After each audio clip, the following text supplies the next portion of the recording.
가까스로 진용을 정비하던 여권이 유승민 의원의 복당과 친박계 반발로 다시 휘청거리고 있습니다. 친박계 의원 일부는 잠시 후에 회동해서 대응책을 논의한다고 합니다. 첫 소식 이종구 기자 연결돼 있습니다. 친박계 의원들이 잠시 뒤에 만난다고요? 네, 잠시 후인 새해 4시쯤 국회의원회관에서 친박계 재선 의원들을 중심으로 10명 안팎이 만날 것으로 전해졌습니다. 이 자리에서 이 복당 결정 당시 절차적 문제점 그리고 정진석 원내대표의 거취 문제 등이 폭넓게 다뤄질 것으로 전해졌습니다. 친박계는 당내 가장 민감한 현안, 그러니까 유승민 의원 등 탈당파의 일괄 복당 문제를 소속 의원들의 의견 수렴 없이 일부 비대위원들이 일방적으로 밀어붙였다고 반발하고 있습니다. 하지만 당내 최고의사 결정 기구인 혁신비대위에서 복당을 의결한 만큼 이를 되돌릴 방법이 없다는 게 친박계의 고민입니다.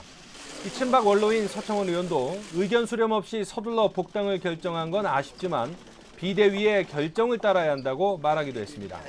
복당 결정을 주도했던 이 권성동 사무총장 등 비대위원들은 민주적인 절차에 따라 무기명 투표로 복당 문제를 결정했다고 주장했습니다.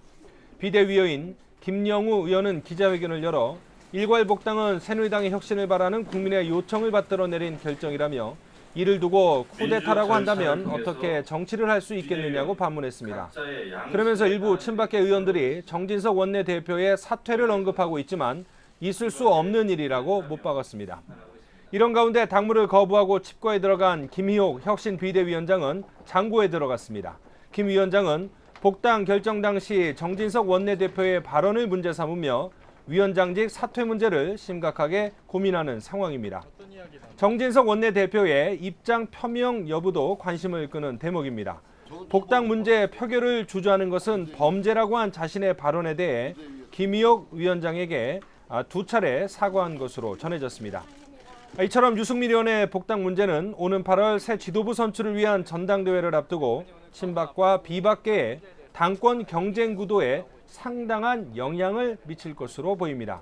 이 때문에 양측의 대립이 더욱 증폭되는 상황이지만 비판 여론을 의식해 복당 문제를 둘러싼 갈등이 서둘러 봉합될 가능성도 있다는 분석이 나오고 있습니다. 지금까지 국회에서 YTN 이종구입니다.